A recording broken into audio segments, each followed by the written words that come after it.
Pemain Liga Inggris akui tangan dingin Sintayong, media ASEAN heboh. Tidak bisa dipungkiri kegemilangan timnas Indonesia di bawah komando Sintayong. Dari mulai fisik, taktik, dan visi bermain, Garuda berkembang maksimal di bawah asuhan juru racik asal Korea Selatan ini. Tak hanya itu, Sintayong juga sukses meregenerasi skuad Garuda. Tangan dingin Sintayong ini pun membuat pengamal sepak bola tanah air seperti Coach Justin hingga Bung Binder angkat topi atas karya Sintayong bersama dengan skuad Garuda. Terkini, pemain Liga Inggris yang juga anak didik Sintayong Elkan Bagot juga bereaksi bahwasannya Coach Sin ubah permainan timnas Indonesia menjadi berkualitas. Baik timnas Indonesia itu mengungkapkan bahwa sang pelatih asal Korea Selatan ini telah berperan besar dalam mengubah cara timnya bermain. Berkat transformasi yang terus dilakukan di tubuh timnas Indonesia, Sintayong pun sukses membawa Garuda Muda lolos ke putaran final Piala Asia U23, yakni dengan mengalahkan Taiwan U23 dengan skor 9-0 dan Turkmenistan U23 dengan skor 2-0. Dengan dua hasil manis ini, maka timnas Indonesia U23 untuk kali pertama lolos ke Piala Asia U23. Kehebatan Sintayong memboles timnas Indonesia pun mendapatkan sorotan dari media asing. Salah satunya media asal Malaysia, Makan Bola, yang pada ikut menyoroti kehebatan Sintayong bersama skuad Garuda, di mana mereka menyoroti 3 keberhasilan Sintayong meloloskan 3 level kelompok umur timnas Indonesia di ajang level Asia. Media tersebut juga menyoroti bagaimana Sintayong mengerek ranking timnas Indonesia dari 173 dunia menjadi peringkat 147 dunia saat ini. Pelatih yang akrab disapa Sintayong itu pun paham betul bagaimana caranya mendapatkan kemenangan. Ia bisa menyesuaikan skema tergantung lawan yang dihadapi. Saat hadapi China Taipei, mereka bermain dengan pola 4-4-2, di mana Ramadan Sananta dan Rafael Struijk diduetkan di lini depan. Sementara itu, Sintayong menerapkan pola 3-5-2 saat lawan Turkmenistan yang defensif. Salah satu kehebatan Sintayong lainnya adalah mengoptimalkan kelebihan pemainnya. Ivara Jenner menjelma layaknya Toni Kroos di lapangan tengah Garuda Muda. Pemain asal klub Jong Utrecht tersebut itu tak hanya pintar membaca serangan lawan, umpan progresifnya juga tak kalah mematikan. Kedikdayaan Ivara Jenner di lapangan tengah tak lepas dari bantuan Arkan Fikri, di mana peran gelandang box to box dijalankan dengan sangat baik. Ia mampu menjaga kerapatan permainan dan superioritas lapangan tengah. Dalam 2 pertandingan tersebut, ia juga mampu membukukan 2 assist, menunjukkan betapa pentingnya peran gelandang milik klub Arema FC ini. Sementara itu, untuk melengkapi lapangan tengah, Sintayong menambahkan Marcelino Ferdinand ke dalam skemanya.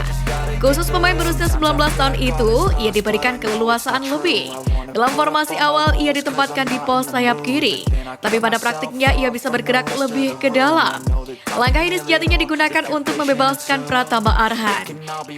Jadi tim paling moncer di kualifikasi Piala Asia U23, klub Eropa terpukau punggawa Garuda. Di kualifikasi Piala Asia U23 ini, skuad Garuda memang menorehkan hasil yang begitu mentereng. Selalu menang dengan skor meyakinkan. Hasil ini pun membawa timnas Indonesia U23 masuk 3 besar dalam daftar tim paling produktif di kualifikasi Piala Asia U23 ini. Meski demikian, masih ada Irak dan Uzbekistan yang juga memiliki catatan kemenangan lebih mengerikan. Irak tampil terginas dengan melumat Makau 13-0, sementara Uzbekistan mampu mengalahkan Hong Kong dengan skor 10-0. Dengan demikian, Indonesia menjadi tim produktif ketiga di bawah Irak dan Uzbekistan. Namun, tim Merah Putih berhak menyandang tim paling moncer di antara negara-negara ASEAN. Keberhasilan timnas Indonesia U23 berebut tiket lolos dari babak kualifikasi Piala Asia U23 ini pun mendapatkan ucapan selamat dari klub Marcelino Ferdinand ke MSK DZ. Kemarin Marcelino Ferdinand mengamankan satu tempat bersama timnas Indonesia U23 untuk tampil di Piala Asia U23 2024 di Qatar. Tulis MSK DZ melalui akun Instagramnya. Marcelino sendiri menjadi salah satu pemain yang punya kontribusi yang penting di balik kelolosan skuad Garuda Muda ini. Dia merupakan pilihan utama dari Sintayong di lini tengah. Dari 2 pertandingan, pemain berusia 19 tahun ini selalu tampil sebagai starter. Saat Garuda Muda pesta gol ke gawang China Taipei, pemain kelahiran Jakarta ini turut menyumbang 2 gol dan 1 assist.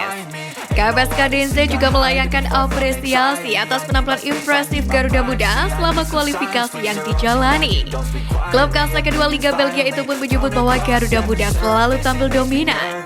Hal ini memang terbukti lewat catatan statistiknya, di mana saat menang telak atas China Taipei, Garuda Muda mendominasi 68% penguasaan bola. Sementara pada laga kedua, anak asuh Sintayong mengukir 71% penguasaan bola. Jumlah shot on target yang dihasilkan adalah 7 dari total 16 kali percobaan. Setelah memperkuat Garuda Muda pada kualifikasi Piala Asia U23, Marcel bakal bertolak ke Belgia untuk kembali bergabung bersama rekan-rekannya di KMSK DNZ. Klub dengan warna kebesaran oranye ini pun sudah tidak sabar menanti kedatangan gelandang berusia 19 tahun tersebut. PSSI susun target baru Timnas Indonesia di Asian Games. Usai gegap gempita perayaan momen bersejarah di sepak bola Indonesia yakni kelolosan Garuda Muda ke Piala Asia U23, PSSI langsung menyusun target ambisius baru. Kali ini giliran Timnas Indonesia U24 yang akan berlaga di Hangzhou, China di event Asian Games. Timnas Indonesia U24 sendiri akan diasuh oleh Indra Syafri. Mereka tergabung di grup F bersama Korea Utara, Kirgistan, dan Taiwan dalam ajang yang bakal dimulai pada 19 September mendatang. Dalam hal ini, manajer Timnas Indonesia Endri Irawan mengatakan bahwa target awal Timnas Indonesia U24 adalah untuk lolos dari fase grup. Bukan tidak mungkin jika target meningkat seiring dengan berjalannya turnamen. Untuk mewujudkan ambisi tersebut, Endri Irawan mengatakan bahwasanya skuad Garuda terus mematangkan diri, yakni dengan melaksanakan pemusatan latihan atau TC di Jakarta. Dia membeberkan bahwa tim asuhan Indra Syafri akan berangkat ke China pada 16 September ini. Endri juga mengatakan PSSI saat ini sedang melengkapi skuad Timnas U24. Jadi pihaknya sudah bersepakat dengan klub terkait pemanggilan pemain karena Asian Games tidak masuk agenda FIFA. Di sisi lain terkait pemanggilan pemain ini mendapatkan tantangan tersendiri. Mengingat event Timnas menjelang akhir tahun ini cukup berdekatan, maka meskipun tidak ada tes jangka panjang, namun pemain sudah banyak menghabiskan waktu dan tenaga bersama tim nasional. Untuk itu disadur dari laman semarang.suara.com pada 13 September, CEO PSIS Semarang Yoyo Sukawi menyatakan bahwa pihaknya akan melakukan nego ke PSSI terkait pemanggilan para pemain ke tim nasional untuk Asian Games. Menurut Yoyok, para pemain yang dipanggil oleh Timnas Indonesia proyeksi Asian Games sangat dibutuhkan tenaganya untuk laga melawan Persis Solo, yakni pada 16 September 2023 nanti. Dalam hal ini, 3 punggawa PSIS yang dipanggil ke Timnas adalah Lutfi Kamal Baharsya, Adi Satrio, dan Haikal Al-Hafiz. Sementara itu menanggapi hal ini, Badan Tim Nasional atau BTN PSSI Sumarji mengatakan beberapa pemain Timnas Indonesia yang akan tampil di Asian Games 2023 akan diizinkan main di Liga 1 terlebih dahulu. Meski tidak merinci klub mana saja yang meminta pemainnya di Liga 1 lebih dulu, namun PSSI tidak keberatan. Untuk itu nantinya, dari 22 pemain Timnas Indonesia yang dipanggil ke Asian Games akan secara bergelombang datang ke pemusatan latihan di Jakarta.